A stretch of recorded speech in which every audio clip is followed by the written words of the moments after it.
Well, good afternoon. Happy Friday, April 21st. Mark Milam here, your mortgage professional. Let's get right to it. Really a little bit more of the same from what we reported last week, that our Federal Reserve pretty much has one mission right now, and that is to drive up joblessness in the United States. And let's make it personal. Why not? The Federal Reserve wants you to lose your job. What did I do to you? They want more people unemployed because they view driving up unemployment, increasing joblessness, as a way to get inflation under control, back to their target range of 2%, and come hell or high water. That is their intent. And unfortunately, because of that intent, regardless of what other indicators we might see that says inflation is in fact moderating, the economy is in fact slowing, the Fed is going to keep doing what they've been doing. They're going to keep hiking rates and holding rates high until they get the result that they're looking for, which is increased joblessness. They actually got a little preview of that this past week, and we'll talk about that here in a minute. But unfortunately, that's the reality. Let's take a look at what's happening with mortgage-backed securities. Pretty rough start to the week. We saw a decent sell-off in mortgage-backed securities. Why did we see that sell-off? Well, there wasn't any data around it. Simply put, mortgage-backed securities are adjusting to the reality that the Fed is going to hold rates higher for longer, and they're unwinding positions that they've held in the wake of the banking crisis, when we saw a flux of capital into the safe havens of mortgage-backed securities and treasuries. So now that that capital is moving out, we're seeing mortgage-backed securities worsen. And then we got a little bit of good news yesterday, this rebound here, and then today we've sold off just a little bit. If you take a look at the data, initial weekly jobless claims beat expectations. So we had an extra 5,000 people filing for unemployment claims versus what the expectations were, showing signs of weakening in the labor market. We can look at a manufacturing, the Philly Fed Manufacturing Index came in much lower than anticipated. Building permits, take a look at this. Building permits at 1.413 million against a projection of 2.2 million, showing a significant softening in the new construction market, especially for single family homes. New construction for multifamily is still booming, right? There's still a big need there. But when you talk about single family homes, one unit homes, new construction permits way down there. Let's take a look at a few more headlines here. So jobless claims we talked about are on the rise. This is from the Washington Examiner. Jobless claims rising here. This is from, I believe it's from US News.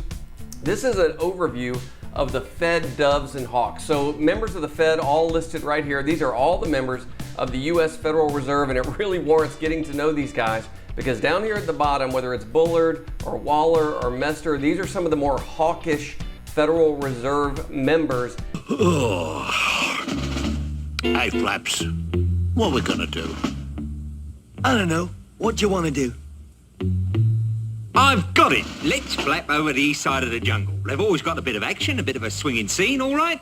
Ah, come off it. Things are right and dead all over. You mean you wish they were? And they are the ones who are pounding the drumbeat that we need more rate hikes in order to subdue inflation. Forget that we just dropped 1 full percentage point year over year from February to March.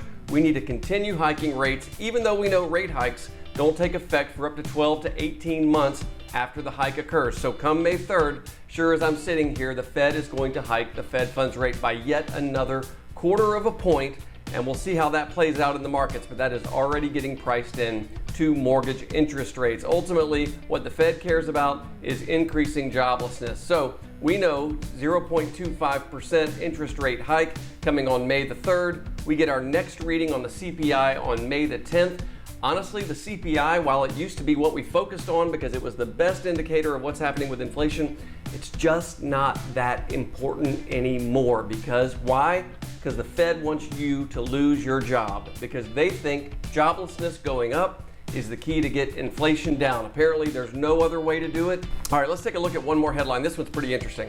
So 5.5% may be the magic number for interest rates. This from CNN Business yesterday. Pretty fascinating article of a survey of 1,300 renters and homeowners who were asked, what do interest rates have to fall to before you would consider buying a new home or refinancing? And that magic number was 5.5%. Honestly, we're not that far off of 5.5%. Of course, we're not there, but we're not that far off of 5.5% with no points. And if that's the magic number that gets buyers off the sidelines, that's great news. Now, we have to solve the inventory problem though, right? Inventory, still a huge concern. This is the United States total housing inventory And as of the last reading, we have less than 1 million houses listed for sale nationwide. Less than 1 million. We have 980,000 as of the last reading, and that's the second lowest in the history of the United States. When was the lowest? About this time last year. That's when we broke a record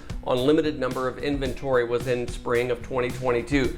Going to keep a close watch on inventory, and we believe that interest rates hold the key to inventory. That's right.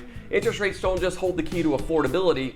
Interest rates help that homeowner who's got that lock-in effect of staring at their mortgage statement and seeing 2.75%, 3%, 3.25%. If interest rates can come down to that 5.5%, 5.25%, 5% rate, we think that homeowner will say, "Uncle, it's time to list my home. It's time to move on with my life and move up into my move-up home or wherever it is that I want to go, but I'm not going to be prisoner to my interest rate any longer." So we think a very unique time in our history that interest rates actually hold the key to inventory. It'll be interesting to see how that plays out in Q3 and Q4 of this year. If I can be of any service to you over the weekend, don't hesitate to reach out, mark.milam@highlandmtg.com. Have a good weekend.